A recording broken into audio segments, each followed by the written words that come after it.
The coffee stain on Marcus Webb's uniform told the whole story. It was on his left breast pocket, brown, shaped like a rough crescent moon. It had been there for 2 days. He had not washed it out because there was no time, and then because he stopped caring, and then because it became, in some private way he couldn't explain to himself, a kind of armor. A reminder that he was still a person, and not just a serial number in gray fabric. He was standing in front of Colonel Harris's desk when he noticed the colonel wasn't looking at him. The colonel was looking at a map. It was a large printed map of the Kepler 442b colony zone, a flat stretch of rust-colored land the settlers had named New Carthage, which the Vethkai had named a stepping stone. The colony had 17,000 people. It had a power grid, a water processing plant, a medical center, 3 defensive perimeters, a school that doubled as a field hospital, and a grain storage facility that smelled like wet hay and warm metal. It had a ditch. Webb, said Colonel Harris, still looking at the map. Sir, you know Drainage Channel 7? Marcus did know it.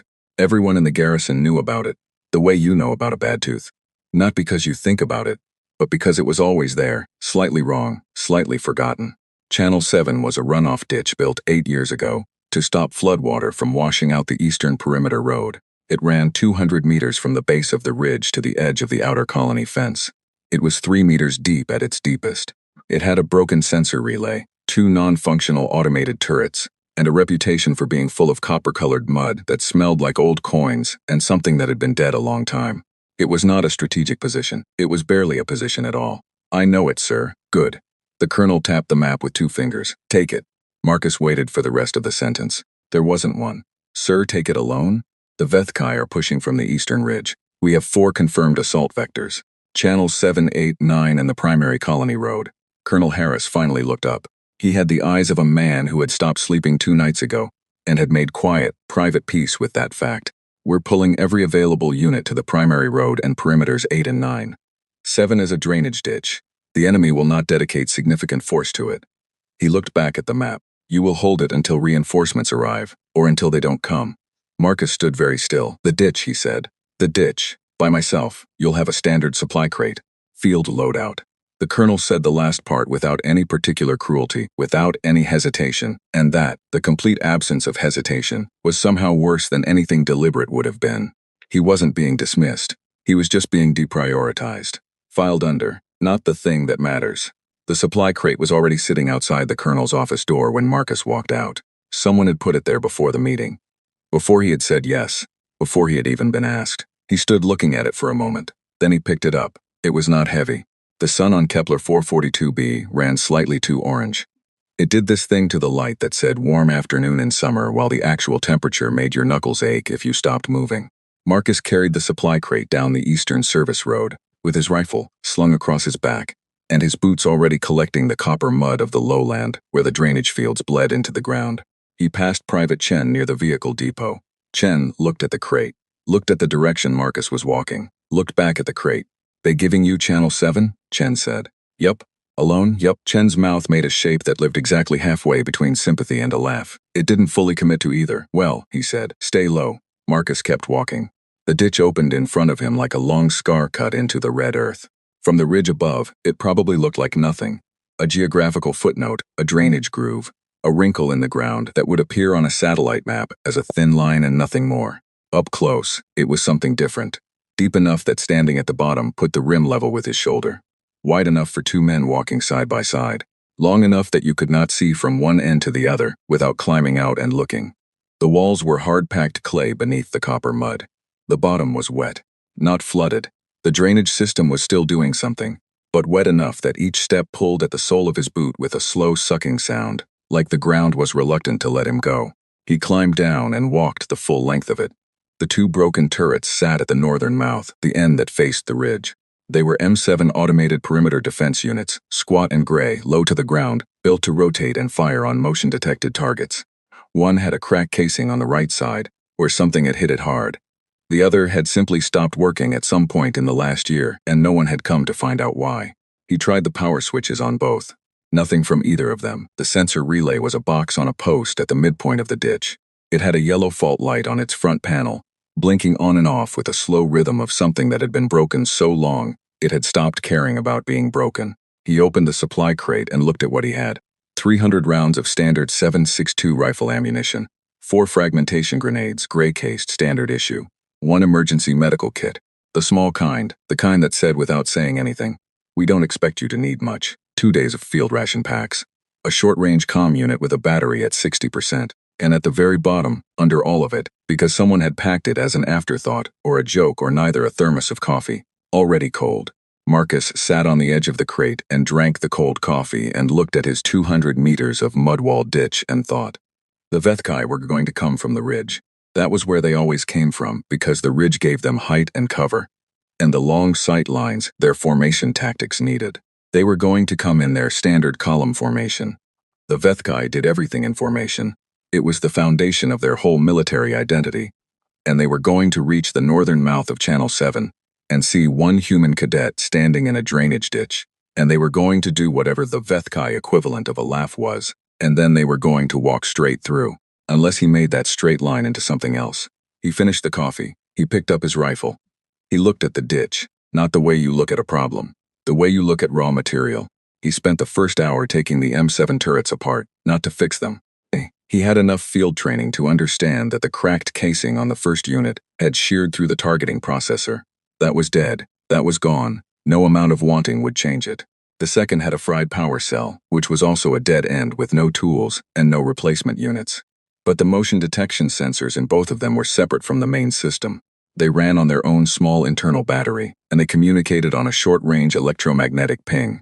They still worked. He used his field tool, the small flat-handled multi-use tool every cadet carried mostly for opening sealed ration packs, to pull the sensor cylinders free from both turrets. Each one was about the length of his hand, gray and cylindrical, with a range of 15 meters in a forward cone. When they detected movement, they sent a pulse. He had 2 sensors and nothing for them to trigger. He thought about that for a while. He thought about the 4 grenades sitting in the crate. He didn't decide anything yet. He just kept the problem running in the background and kept moving. The northern approach, where the Vethkai would enter, had a natural choke point about 60 meters in. The ditch walls came closest there, narrowing to roughly 2 meters of width before opening up again toward the southern exit near the colony fence. That narrowing was just geology. The clay formation did it naturally. It had never been designed as anything. But anyone moving through the ditch from north to south would have to pass through that gap in single file or near to it. Marcus looked at the narrowing for a long time. Then he climbed down to the waterline and started digging with the field tool and both hands. The clay was hard on the surface and softer an inch below, and the copper mud was everywhere within seconds, and his hands were brown to the wrists within the first 5 minutes, and new stains were appearing on his uniform to keep the old coffee stain company, and he didn't care. He kept digging. He was cutting shallow shelves into the ditch wall, low near the waterline, below where anyone walking through would naturally look. Each shelf was about 30 centimeters deep and 40 wide, big enough to hold things, stable enough to hold them without shifting. He made 3, 1 on each side at the narrowing, 1 just past it on the south side. He left them empty for the moment. He climbed out on the colony-facing southern side and looked at the ground level. Flatland running toward the outer fence 150 meters away. Scrub grass, a few low rock clusters. No cover worth the name, but no obstacles either. He walked north along the ridge-side rim of the ditch, staying as low as he could, studying the approach. The ridge was 400 meters out, maybe a little more. The trees there were gray-blue, with broad flat leaves that knocked against each other in the wind like ceramic plates being stacked. The Vethkai would stage inside that tree line. They would come out of the forest, cross 400 meters of open ground, reach the northern mouth of the ditch, and move through it heading south toward the colony fence. They would not expect anything waiting for them in the ditch. They would not expect 1 cadet, an unremarkable, coffee-stained, third-year cadet who had been assigned here because he was the most expendable person in the garrison, to have done anything useful with his afternoon. That gap, the space between what they expected and what could actually be true, that was the only weapon he had with any reach. He went back down into the ditch. By the 3rd hour, his knees hurt and his back was tightening up and the cold was getting into his fingers despite the work. He had stripped the communications cable from the broken sensor relay, gutted the box entirely without guilt, since it hadn't worked anyway, and used the thin wire to connect his first motion sensor to a small indicator light pulled from the relay circuit board. When the outer sensor triggered, the light blinked red. He ran the wire carefully along the base of the east wall, hiding it under a thin, pushed-over layer of mud. He fixed the sensor to face the northern mouth, aimed north, 15-meter range. Then he did the same with the second sensor at the narrowing point. wired to a different indicator light. This one green. Red light, something moving within 15 meters of the northern entrance. Green light, something inside the narrowing. 2 blinks. 2 pieces of information. That was all it was. But information in the dark was worth more than ammunition if you knew how to use it. He pressed both lights into the clay wall on the south side, near his fallback position, the farthest point from the northern entrance, where the shelves he dug were arranged around him like a crude workstation. Rifle magazines in order of reach, grenades, medical kit, the empty thermos. He ate 1 ration pack at the 4-hour mark. It tasted like salted cardboard. He ate every crumb. He looked at the 4 grenades for a long time. The shelves he had carved near the choke point, he had an idea about those. But the grenades needed the right moment and the right positioning, and committing them too early was the same as wasting them. He forced himself to wait. Not because he felt calm about waiting, because it was the smartest thing his 2 hands could do right now. The sun finished dropping behind the ridge. The sky went purple, then a deep bruised gray, then the specific kind of dark that came from a moonless night on this planet. Not total blackness, but something thin and cold, starlight from the wrong angles, light that illuminated nothing clearly. Marcus cracked a glow patch from the medical kit. Just barely. Just enough to give the faintest orange bleed without throwing visible light beyond the ditch walls. Enough to see his 2 indicator lights. He pressed his back against the clay. Both lights were dark. He sat and did not move and did not think about anything except the 2 lights and what would happen when they changed. Sometime after full dark, he had stopped tracking exact time because time tracking made the waiting worse. He heard it, not from inside the ditch, from above it, from the direction of the ridge. Sound traveled strangely in Kepler 442b's atmosphere, stretched slightly, like a voice coming through a wall from the next room. What he was hearing was the Vethkai moving into staging positions, the low harmonic hum of their field communication units, the faint repeated clicking of their armor plates adjusting and locking as they moved. They sounded like machinery that had learned to breathe. They were not trying to be quiet about it. There was no reason for them to be. This was a drainage ditch. 1 human cadet, a footnote in their assault plan. The kind of position you cleared between the real objectives, almost as an afterthought, the way you close a door behind you when leaving a room. The red light blinked. Marcus put the thermos down against the clay wall. Carefully, no sound. He lifted his rifle with both hands and settled into the firing position he had decided on 4 hours ago, back low against the southern wall, angle covering the northern approach, the choke point between him and whatever was coming. The red light blinked again and again. Steady now. Whatever was out there had passed the 15-meter mark and kept moving. Marcus took 1 breath, held the second one. The Vethkai were in his ditch. There were 3 of them. Scout unit. Marcus could tell by the spacing of the sounds. The soft displacement of mud, 3 distinct rhythms, staggered as they moved. Vethkai scouts moved in a triangle pattern, the lead unit 2 steps ahead, the other 2 flanking slightly behind and wide. He had read about it in the tactical manual. The manual had made it sound almost elegant.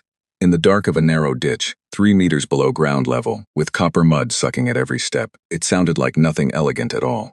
He did not fire, he let them come. The green light blinked. They were in the choke point. Still Marcus didn't move. He kept his back flat against the south wall, his rifle ready but aimed at nothing yet. And he breathed shallow and slow and watched the darkness of the ditch resolve slowly into shapes as his eyes found the faint edge of starlight above the rim. The first shape came through the narrowing upright and unhurried. Taller than a man by half a head, broader through the chest, wearing Vethkai field armor that caught no light because it had been designed to catch no light. Behind it, the second shape. Behind that, the third. They stopped. The lead scout stood in the middle of the ditch, a few meters south of the narrowing, and looked around. Marcus could hear the soft scanning pulse of a Vethkai sensor unit built into the scout's helmet, a low tick-tick-tick that swept and returned, mapping the space, finding the broken turrets, finding the stripped relay post, finding nothing threatening. One of them made a sound, low, almost subsonic, the particular Vethkai tonal frequency that military linguists had spent years categorizing. Marcus had heard recordings of it in his second-year field communications course. The instructor had translated the frequency band as indicating something between dismissal and of expected condition in human language, as we thought. Nothing here. The lead scout began moving south again. Marcus let them reach the southern exit. Let them climb up and out of the ditch onto the flat ground between the channel and the colony fence. He heard them moving. 3 sets of footsteps on harder ground, heading toward the fence for a close-range assessment. He pressed himself flatter against the wall and didn't breathe loud. They did their sweep, 5 minutes, maybe 6. Then they came back, dropping back down into the ditch's southern end, moving north toward the ridge to report. 3 shapes passing him in the near dark, 2 meters away, so close he could hear the micro-adjustments of their armor servos. They passed him. They reached the choke point. They went through it. The red light blinked, then dark, then dark. They were past the outer sensor. Back in the open approach. Heading home to tell the main force that Channel 7 was clear. Marcus released the breath he had been holding for the last 90 seconds. He looked at his 2 lights sitting in the clay. He looked at the choke point. He looked at the 3 shelf notches he had carved near it. He had maybe 2 hours before the main force came. He started working. The idea he had been turning over since the afternoon was this. The choke point was the only place in the ditch where the enemy had to compress, where a formation became a single file, where the advantages of numbers and spacing that the Vethkai relied on went temporarily small. 2 meters wide, that was the narrowing, 2 meters. He positioned the first grenade in the left side shelf at the narrowing. He did not pull the pin. He wired the pin to a thin length of stripped cable, running the cable along the bottom of the wall to his position at the south end. When he pulled the cable, the pin would pull. He had 4 seconds after that, standard fuse on field grenades, before it went. He did the second grenade the same way on the right side shelf, 2 separate cables, 2 separate triggers, both held in his left hand. He positioned the third grenade in the shelf just past the choke point on the south side, angled back toward the narrowing. Same wire setup, third cable. He held the fourth grenade in reserve and put it in his chest pocket. He sat back and looked at his 3 cables and thought through the sequence. Enemy enters ditch from north. Red light. He waits. They reach the choke point. Green light.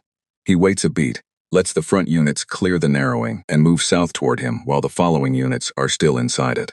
He pulls cable 1 and 2 simultaneously. Both grenades in the choke point walls go at once. The blast in a 3-meter deep, 2-meter wide clay channel is not the same as a blast in open air. It is a different kind of event entirely. He had read about this in a history file actually, not a military manual. A history file about a battle in a river trench on a different colony, 130 years ago, before anyone had even heard of the Vethkai, when 2 human factions had fought each other over a water source. Someone had used channel grenades. The after-action notes described the results in the flat, careful language of military reports. And even in that careful language, the results had been ugly. The clay walls would direct the blast inward, concussive force with no room to spread. Then he would fire at whatever came through toward him. Then cable 3. The grenade passed the choke point, aimed backward, for whatever turned and tried to retreat. Then the 4th grenade by hand if it came to that. Then the rifle until the magazines were empty. He sat with this plan for a long time and let himself feel how thin it was. How many things had to go exactly right. How many variables were outside his control. Then he put that feeling down, the way you put down something heavy when you need your hands free. And he looked at his lights and he waited. The first hour of waiting was the hardest. His mind did what minds do in darkness when there is nothing to occupy them. It went looking for things to be afraid of, and it was very thorough about it. It found the question of whether the main force would send 10 units or 30. It found the question of what happened if a Vethkai commander decided, on instinct or caution, to approach Channel 7 from the south instead of the north. It found the question of whether the grenade wires would hold, whether the fuses would perform as expected, whether his hands would shake at the wrong moment. He let all of it move through him and kept his hands still. The second hour was easier. He had slipped into that particular state that soldiers and surgeons, and anyone who has ever sat waiting in the dark long enough eventually find. A kind of hollow readiness. All noise inside quieted down to a single point of attention. Not calm, not brave, just present. He ate the second half of his ration pack. He thought about getting up and stretching his knees, which were screaming at him. He decided the mud sounds of movement weren't worth the relief. He looked at the 2 lights. He looked at them until they were the whole world. Midway through the 3rd hour, sounds drifted over from the west, muffled, distant.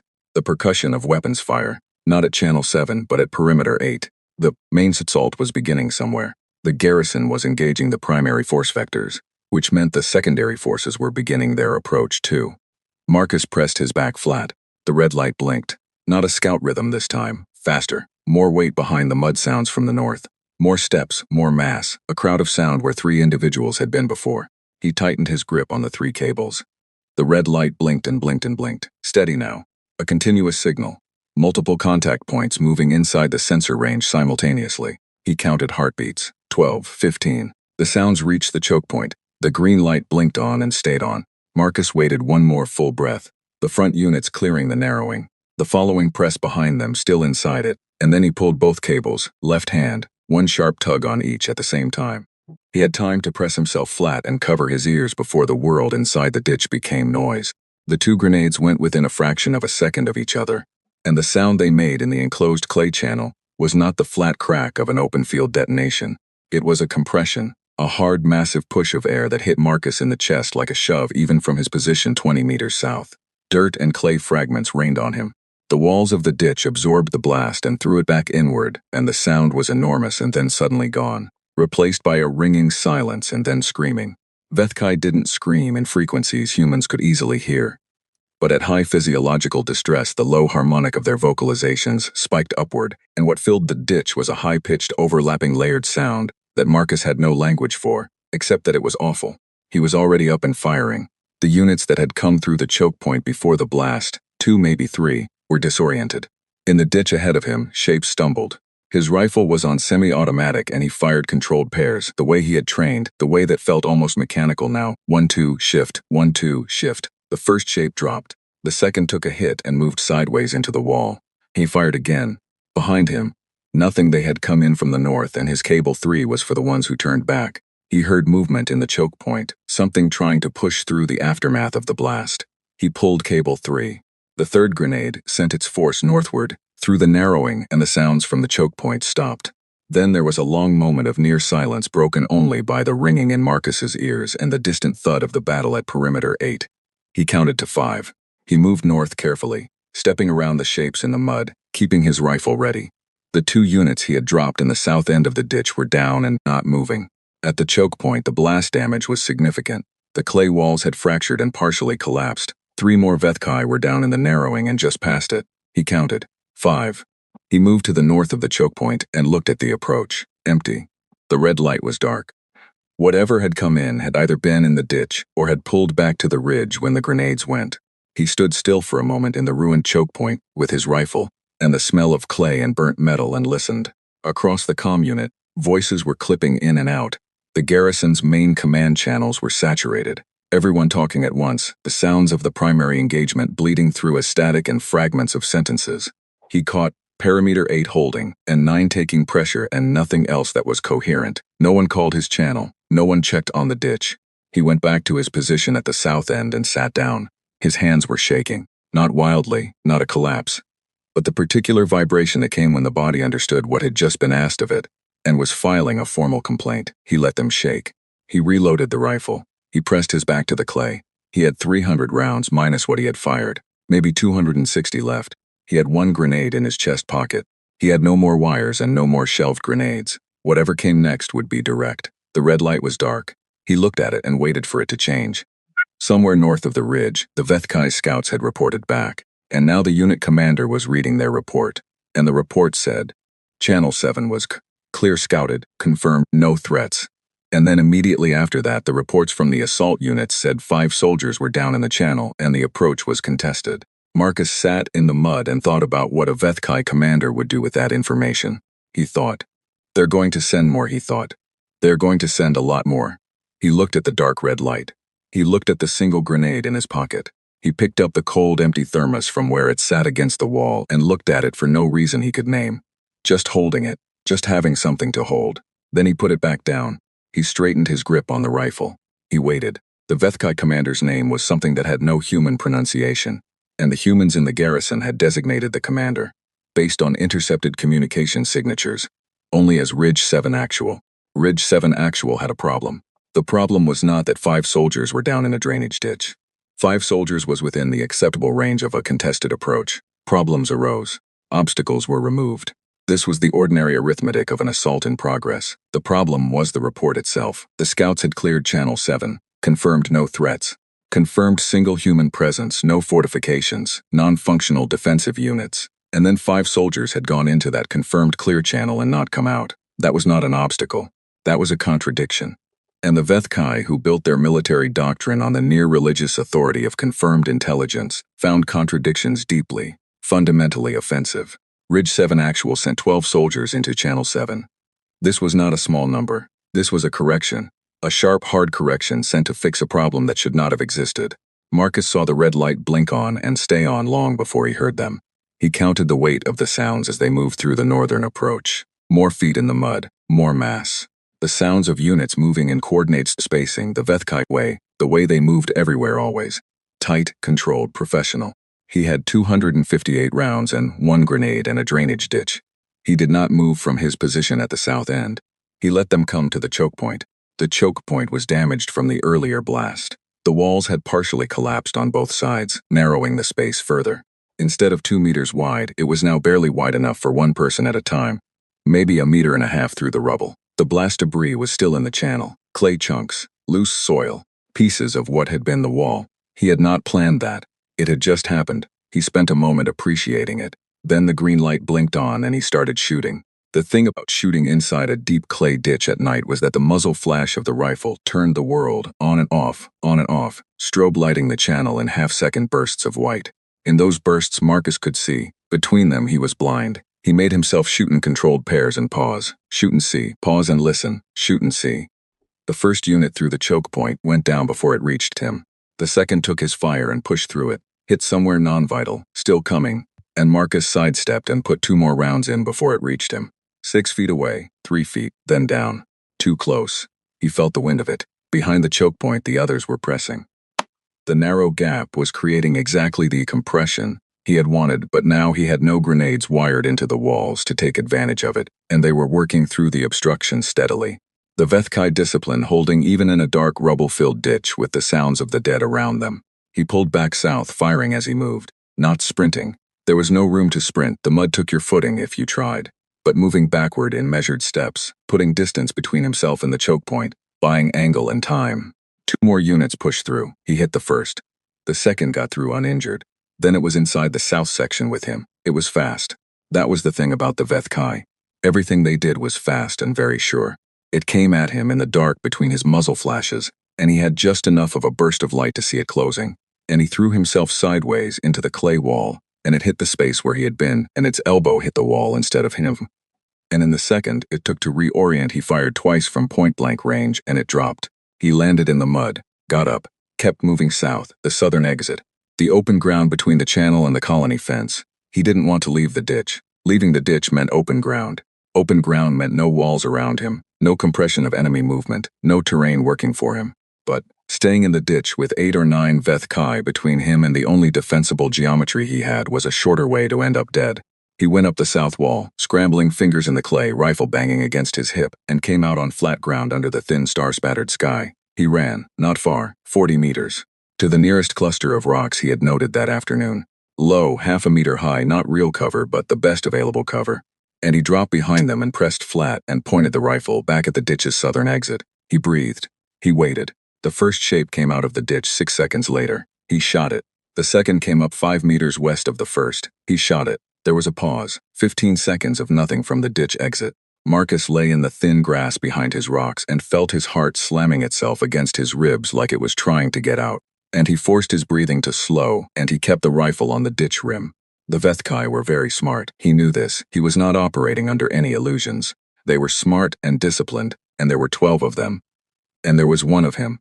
And they were going to figure out where he was within a few moments, at which point 2 of them would hold the ditch exit, and the rest would flank left and right on the surface, and he would be caught in the open with no walls to save him. He had maybe 30 seconds before that started happening. He pulled the last grenade from his chest pocket. He looked at the ditch exit. He pulled the pin. He held the grenade for 2 seconds, counting, watching the exit, and then he threw it hard and flat into the southern end of the ditch, into the open channel below, and pressed himself flat against the rock. The grenade went off inside the channel, the compression effect again. That hard-contained push, dirt raining outward, then silence from the ditch. Then one shape appeared at the rim, moving fast, and Marcus fired once and it dropped. Then nothing, long nothing. He lay still and didn't move and watched the ditch exit and listened. After what felt like a long time but was probably 90 seconds, the comm unit on his belt buzzed with a fragment of signal. Not a voice, just a carrier ping, the garrison's automatic position signal pinging all active field units. He pressed the transmit button twice in response. Alive. Here no answer came back. Too much traffic on the main channels. He lay behind his rocks in the thin starlight and did the math. He had fired. He counted in his head, tracking by magazine, approximately 80 rounds.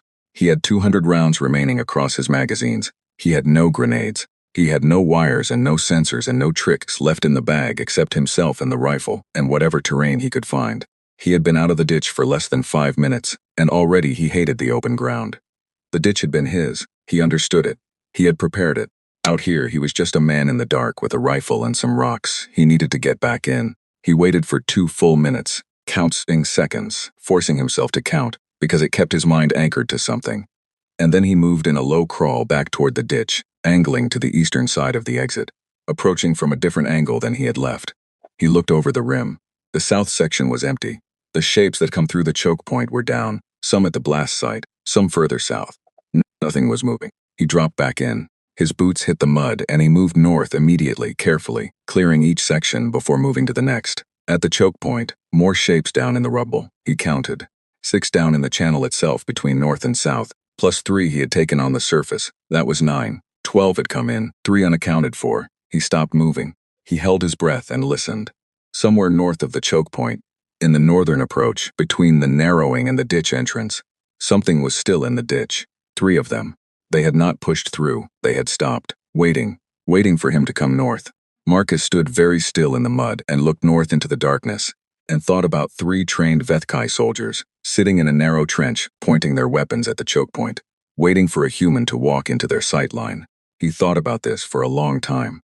Then he looked at the fractured wall of the choke point, specifically at the section that had collapsed inward, where the clay had given way and piled into the channel floor. The collapsed section had created something he hadn't had before, a rough, uneven step in the wall, a series of clay ledges leading upward. Not a ladder, not even close to a ladder, but a way out if you were willing to use your knees badly. He climbed.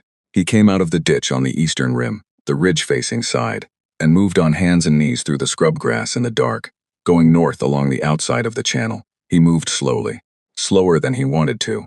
The Vethkai had hearing that picked up soil compression at short range, and the scrub grass was brittle and would crackle if he moved fast. He counted his steps, 30 north along the outside.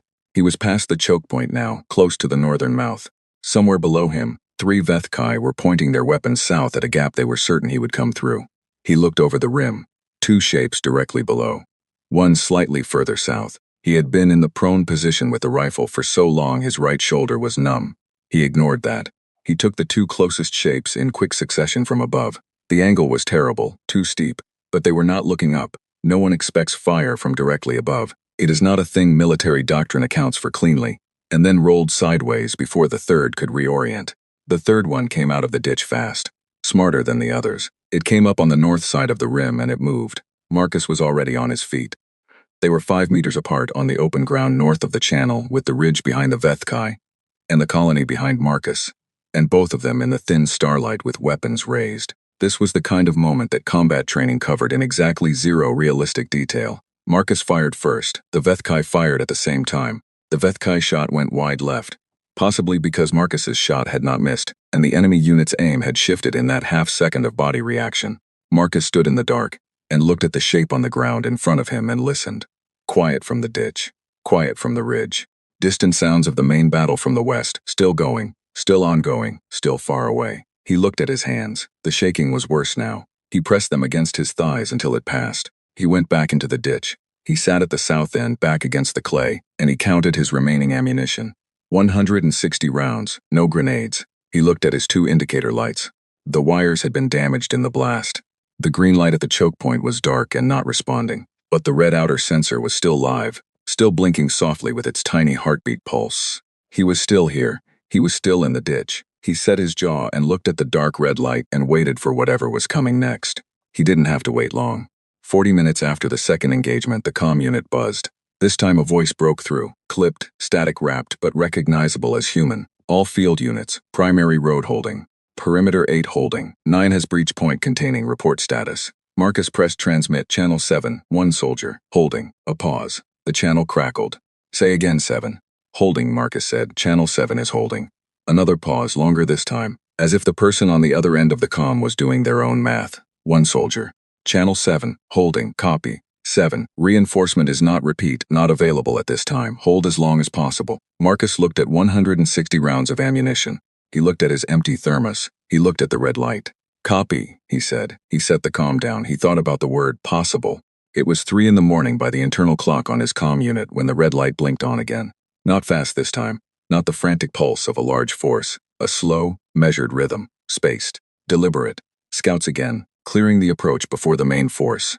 Making sure this time, Marcus closed his eyes for exactly 3 seconds. Then he opened them and started thinking. He had no grenades.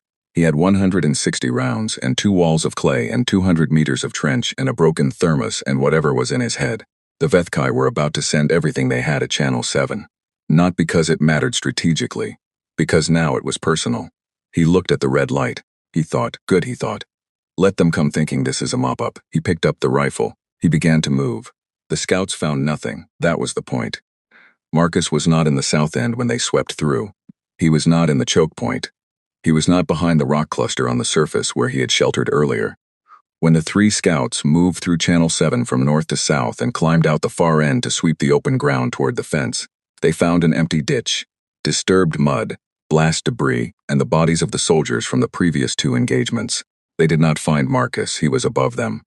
He had spent the 40 minutes between the second engagement and the arrival of the scouts doing something that seemed borderline insane but was. When he ran through the available options, the least insane thing left. He had climbed out of the ditch on the ridgeside rim and crawled north through the scrub grass to a position just beside the northern mouth, the entrance, the point where the Vethkai were coming in from. He had found a low depression in the ground, a natural fold in the earth at the very lip of the channel, and he had pressed himself into it face down. And he had covered himself in copper mud, pulling handfuls of it from the ditch rim and pressing it onto his arms and the back of his neck and his hair. He smelled terrible. He lay completely still. The scouts had come down the slope from the ridge and entered the ditch 2 meters from his head. He had heard their breathing, that low, almost subsonic in-out of Vethkai respiration, so different from human breathing that it took new soldiers a long time to identify it as breathing at all. He had heard the soft clicking of their armor. One of them had stepped within arm's reach of where he was lying. None of them looked at a muddy depression by the ditch entrance that smelled like copper and death. They went south. They confirmed the ditch was empty. They climbed out and swept the open ground and found nothing. They went back north. They passed Marcus again. He watched them go through the thin gap between his folded arms, his face 2 inches from the ground. He gave them 5 minutes to reach the tree line. Then he climbed back into the ditch and moved to a new position. He chose the midpoint. Just north of the choke point, the section of ditch between the narrowing and the northern mouth. This was not the section he had prepared. This had none of his carefully dug shelves or wired sensors. But the choke point was now behind him, and anything coming through from the north would have to pass his position first. The approach was on his terms now, and his terms were close range, no warning, full surprise for as many seconds as he could make that last. He cut fresh footholds into the east wall, shallow cuts, just deep enough for his boots. He could get up and out of the ditch in 4 seconds from this position. He tested it twice, slowly, making sure his footing was solid. He checked his ammunition again, obsessively. 160 rounds, 1 full magazine in the rifle, 4 in his vest. He looked north at the ditch entrance framed by the star-spattered sky above the rim. At 3:47 in the morning, the Vethkai came in force. There were 20 of them, maybe more. He could hear the mass of their approach before he saw the first shapes at the entrance. The collective weight of 20 armored soldiers moving through the clay ditch was a thing you felt in the ground before you heard it with your ears. A low rhythmic tremor, coming steady and fast. They were not going carefully this time. The scouts had confirmed empty. The commander had sent a force large enough to overwhelm anything they might have missed. This was by Vethkai doctrine, a mopping up operation. Fast entry, fast sweep, fast exit. The first 3 units came into the ditch entrance upright and moving. Marcus was 8 meters south of the entrance, pressed against the east wall, still caked in copper mud, and he shot the front unit twice and the second unit once and moved. The Vethkai military response to unexpected contact in a confined space was immediate and practiced. Forward units pressed, rear units spread to the walls, support units aimed at the direction of fire. It was a good response. It was the right response. It was designed for a shooter in a fixed position. Marcus was not in a fixed position. He was running south along the east wall, not sprinting. The mud made a full sprint impossible, but moving fast, fast enough, and he was firing as he ran, half-turned, rifle against his side, not aimed shots, suppression, noise, and flash in a tight dark channel. He was not trying to hit anything in particular. He was trying to make the air in front of him hostile. He reached the choke point and went through it sideways. The collapsed walls had narrowed it to a squeeze, and once through he turned fully and fired at the narrowing. The front units of the Vethkai force had been pushing south after him, and the leading ones hit the choke point obstruction and slowed, and Marcus shot 2 of them in the gap, and the bodies added to the debris, and the choke point went from navigable to nearly blocked. He backed to the south end of the ditch. He listened to the sounds from the choke point. Vethkai were working through it. They were pulling at the rubble. They were disciplined, and they were not panicking, and they would clear it. It was a matter of time. He looked at the south exit of the ditch. He looked at the colony fence 150 meters away. He had a decision to make and almost no time to make it. If he climbed out to the south and crossed the open ground to the colony, he lived, probably, until the Vethkai followed him onto the open ground, which they would, and then it was a chase in the dark with no walls and no terrain and a single rifle. If he stayed in the ditch, he had the terrain and no room to run. He heard rubble shifting at the choke point. He stayed in the ditch. He did something that was not in any manual he had ever read. He went back north.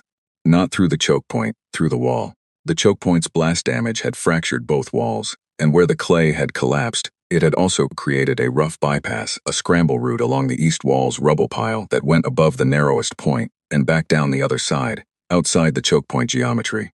You couldn't stand on it. You could belly crawl along it if you were willing to have clay shards in your face. He belly crawled along it.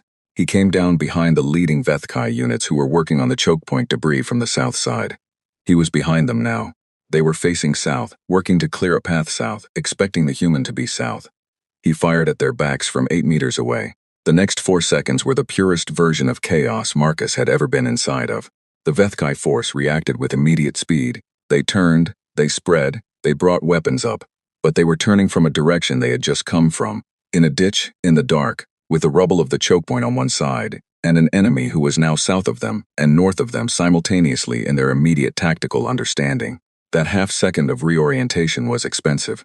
Marcus fired everything in his current magazine, changed, fired the next one, moved again, not north this time, east, up the footholds he had cut into the wall earlier, coming out on the surface on the ridge side in one fast scramble, dropping flat immediately. He lay above the ditch in the thin starlight with the sound of the fight inside the channel below him. Vethkai were moving in the ditch. He could hear them, the clicking armor, the near subsonic communication tones, the deliberate controlled movement of a force that had been surprised and was reorganizing. They were very good. They would have a new plan in moments. He put his rifle over the rim and fired south along the ditch from above. Like the unit he had flanked this way earlier, the ones inside the ditch were not looking up. The angle was terrible for accuracy. He wasn't trying for accuracy. He was trying to make every direction inside the channel feel dangerous. He moved west along the surface rim, 10 meters, and fired down again from a new angle. Moved east, 15 meters, and fired down again. He was one person. He was making himself feel like many people. He ran out of his third magazine. He changed it, fingers clumsy now with cold and fatigue, dropping the empty magazine in the mud. He pressed himself flat and breathed. His left arm was hurting in a dull way that he identified as a hit. At some point in the chaos inside the ditch, something had connected. Not a full round, a fragment maybe, or a glancing edge. His sleeve was wet. He pulled the sleeve back in the dark and felt the wound by touch. A gash, not a puncture. Bleeding steadily, but not in the way that meant anything urgent yet. He reached into his vest pocket, found the medical kit by feel, pulled compression bandage free, and wrapped his arm one-handed by pressing one end under his knee and pulling with his teeth. It was an ugly dressing. It held. He lay on the surface above the ditch and listened to the sounds from inside it. Fewer sounds now. Movement, but less of it. Communication tones, but quieter. He looked at his comm unit, 4:22 in the morning. Dawn on Kepler 42b came around 5:30. Approximately, he had one full magazine, 2 partial ones, approximately 80 rounds total. He lay above the ditch with 80 rounds and a bandaged arm and thought about the next hour. The Vethkai inside the ditch would wait him out if they thought he was pinned. They were logical about resource expenditure. They would secure the channel, establish a position, and wait for daylight when they could see him clearly. He could not let them secure the channel. He had to keep making the channel feel contested, moving, unpredictable, loud. The problem was that moving and making noise and firing used ammunition, and he had 80 rounds and no way to get more. He thought about the 2 broken M7 turrets at the northern mouth. He thought about them very carefully. The casings were cracked and the processors and power cells were gone, stripped when he'd pulled the sensors. But the chassis were still there. Big gray angular boxes mounted on stubby rotation arms. In daylight obviously broken. In starlight at a distance. Shapes. Angular metal shapes at the ditch entrance. He had an idea that was somewhere past desperate and into its own separate territory. He moved north along the surface, belly crawl, slow and silent, toward the northern mouth of the ditch. The M7 chassis weighed about 20 kilograms each. He knew this because when he got back into the ditch via the north entrance, coming in before the bulk of the remaining Vethkai force, who were in the center and south sections. He had to move them. Not far. He dragged them south from their original positions, one at a time, 12 meters each, leaving long grooves in the mud. His arm screamed. He dragged them anyway. He positioned them side by side, blocking the south side of the choke point rubble. They filled roughly half the width of the post-blast ditch. Not a real barrier, a suggestion of a barrier. In the dark, from the south side looking north, they looked like two machine gun platforms dug into a defensive position. He positioned himself behind them, flat, rifle through the gap. He aimed at the choke point. He waited. When the first Vethkai shape tried to push through the rubble from the north side, testing the choke point, looking for the clear path, he fired once. The shape pulled back, a pause. Communication tones from the north section low and rapid. A discussion, then nothing. Marcus lay behind two broken, empty, useless machine gun casings and held his breath. He thought about what it looked like from the north side, a defended position, two heavy weapons platforms. A shooter behind them in a blocked choke point who had already taken down 17 or more of their soldiers in the last 3 hours using terrain and darkness, and whatever else he had found. He thought about what the Vethkai commander was thinking right now. The commander did not know there was one human in the ditch. The scouts had confirmed no fixed fortifications, but fixed fortifications had appeared. The force had taken significant casualties in what was supposed to be a cleared drainage channel. The channel had demonstrated grenades, automatic fire, flanking fire from above, and some form of sensor capability. The commander was looking at an intel report that said, empty ditch, and a casualty report that said 17 soldiers. That gap again. The gap between expected and actual. Marcus pressed his forehead against the top of the M7 chassis and felt the cold metal and breathed. He heard the Vethkai pull back north, back toward the entrance, back up the approach toward the ridge. Not retreating, reorganizing, calling for support. Calling for the kind of support you called when an empty ditch turned out to be something else. Marcus looked at his comm unit, 4:51 in the morning, less than 40 minutes to dawn. He had a partial magazine in the dark. He needed both of them to last. He lay behind his empty turrets in the mud and the cold and the dark, and he looked at the northern mouth of the ditch and he waited for what was coming. The Vethkai brought a barrier unit. Marcus didn't know the human military designation for it. He knew what it was by sound. The deep, slow pulse of a heavy field projector being positioned somewhere on the ridge slope, outside the channel, beyond the 400-meter open approach. The pulse had a physical weight, a subsonic pressure you felt in the chest before your ears caught up to it. A barrier unit was a siege weapon. It was what you brought when you needed to clear a fixed position without sending infantry into a choke point. It projected a wide-angle electromagnetic pulse that disrupted all small electronics, shattered sensor equipment, and knocked out comm units inside its effective radius. It did not kill by itself. It blinded, and then you sent infantry into the blind. Marcus felt his comm unit die. The screen went black. The carrier signal vanished. No more garrison voices, no more carrier pings. Just silence from the small rectangle on his belt. He looked at his indicator lights. The red outer sensor light was dark, dead. He was alone in the ditch with no sensors and no communication and no way to know what was coming until it was already at the entrance. He had 41 rounds left. He looked at the northern mouth of the ditch, open, dark, just the rough rectangle of the entrance with the star-spattered sky above the rim, and the long slope of the approach vanishing into darkness beyond it. He thought about what 41 rounds meant against whatever the Vethkai were about to send. He thought about it very clearly and honestly, the way you think about a thing when there is no point in being soft about it. Then he stopped thinking about it, because it wasn't a useful thing to spend his last minutes doing. He made himself eat. He had one ration pack left. He opened it and ate it in the dark behind the two empty turret casings, and it tasted exactly as bad as the first one had. And he ate every scrap of it, because his body was burning everything it had and would need whatever he put in. He flexed his left hand. The bandaged arm was stiff and the gash had stopped bleeding, but the whole limb felt wrong, thick and slow. He could still grip. He tested the grip on the rifle 3 times. Still functional. He looked at the entrance, he thought. 41 rounds, 1 ditch, 1 hour to dawn, he thought. Make it expensive, that was the whole plan. Everything had been in service of that. Make Channel 7 expensive. Make it cost more to go through than to go around. Make the Vethkai spend soldiers and time on a drainage ditch, until those soldiers and that time became a thing their assault plan couldn't absorb. He had not won anything. He had not stopped anything. He had been a stone in a boot for 7 hours. He intended to keep being a stone for 1 more hour. He pressed his back flat against the M7 chassis and pointed his rifle at the entrance. He waited. They came at 5 in the morning and they came differently. No column, no formation sweep. They came spread wide along the ridge-facing rim of the ditch, multiple positions, dropping in at staggered points along the north section, instead of funneling through the entrance. 3 points of entry simultaneously, the mouth, and 2 points where they had cut down through the rim walls on either side. Good thinking. It was genuinely good thinking.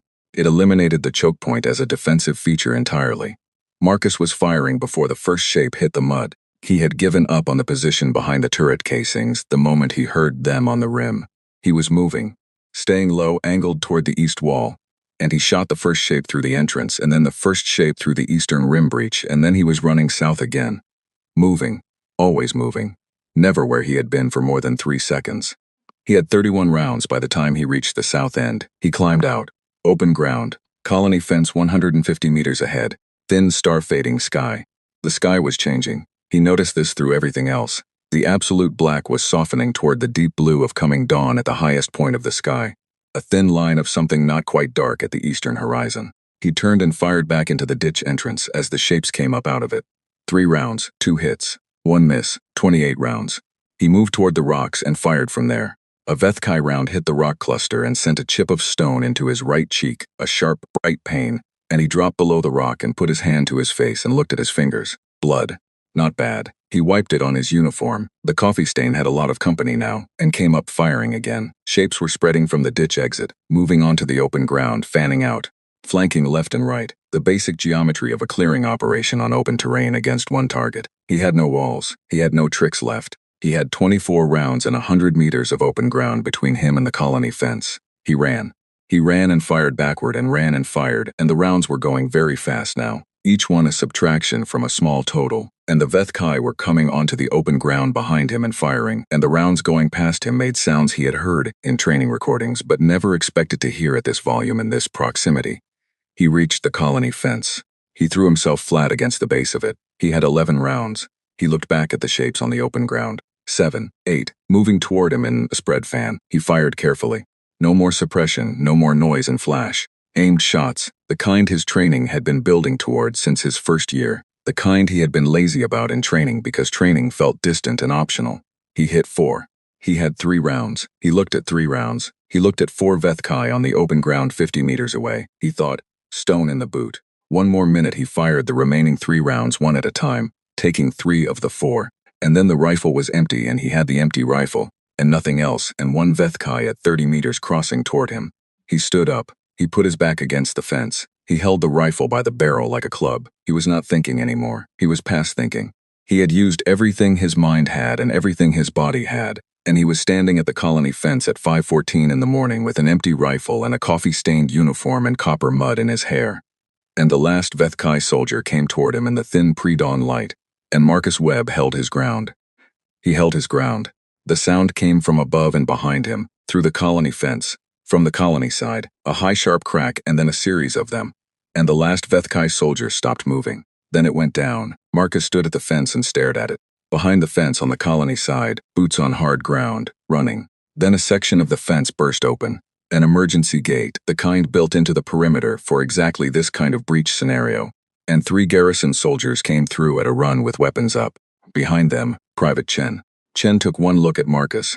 The mud, the blood on his face, the bandaged arm, the empty rifle held like a bat, and did the same thing he had done that morning at the vehicle depot.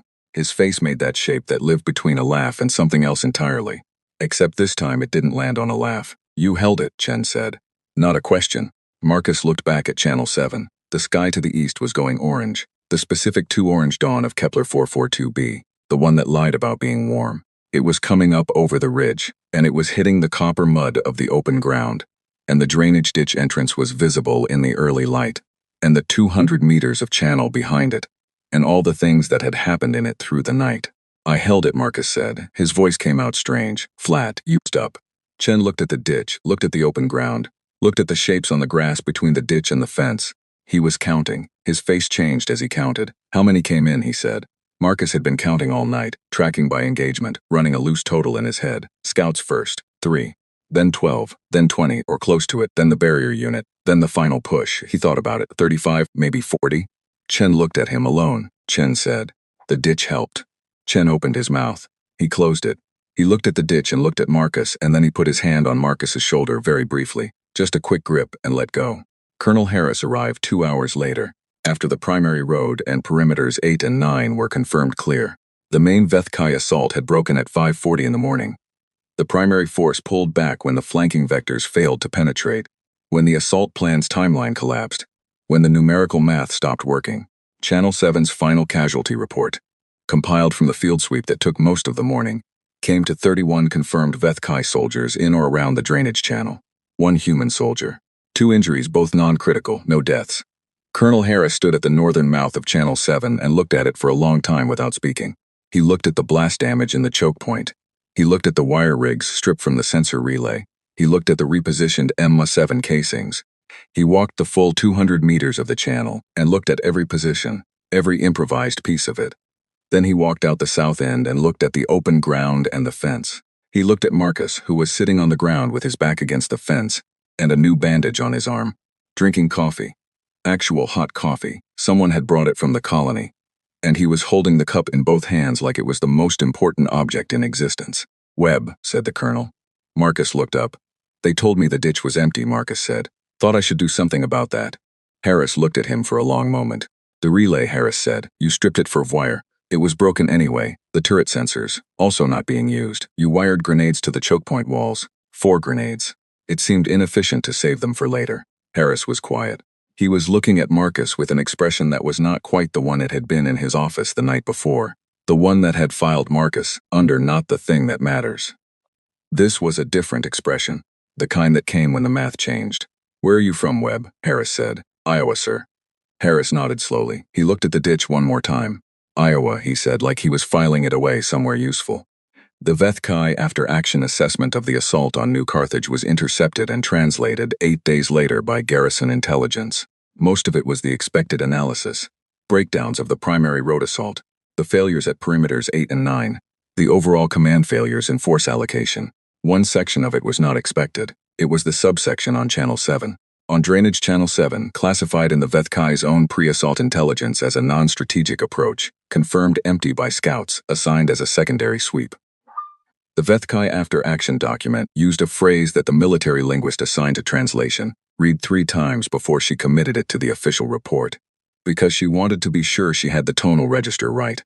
The Vethkai word cluster, in its full military doctrinal context, translated approximately as fortified hell position, confirmed human occupation, do not reapproach without heavy support hell position, for a drainage ditch, for 1 human being and whatever he had found in his pockets. The translation was passed up the chain with a note attached, in the military linguist's own handwriting, that said simply, "See Channel 7 engagement report, 1 soldier, 3rd year cadet. Coffee stain on uniform." The note found its way to Harris's desk. Harris read it. He picked up his pen and wrote at the bottom, "Promote." Marcus Webb heard about the Vethkai report on the same day his promotion paperwork was submitted. He was in the garrison's medical unit, getting his arm properly stitched by a doctor, who kept making noises of professional disapproval at the compression bandage he had applied one-handed in the dark. Someone told him what the Vethkai had called the ditch. He sat with that for a moment. Hell position. He thought about the 200 meters of copper mud, the broken turrets and the stripped relay and the wire rigs and the carved shelves. The empty thermos at the south end, still sitting where he had left it. The blast debris in the choke point. The long night of a red light blinking and the rifle getting lighter, and the sky getting slowly, finally orange. He thought about a drainage ditch that nobody had thought worth defending, he thought. It was worth defending, he thought. Everything is worth defending, if you decide it is. The doctor finished the stitching and told him to keep it clean, which seemed like a mild request given the circumstances. Marcus thanked her. He stood up. He put his uniform jacket back on over the bandaged arm and fastened it up. The coffee stain was still there. He looked at it. He left it. He walked out into the 2-orange morning light of Kepler 442b and went to find more coffee, because some things were constant and some things kept you upright, and sometimes both things were the same thing. And he had a promotion briefing in an hour, and he intended to be awake for it. Behind him, 200 meters of drainage channel sat quiet in the early light. The enemy had called it hell. He had called it a ditch. He had been right first.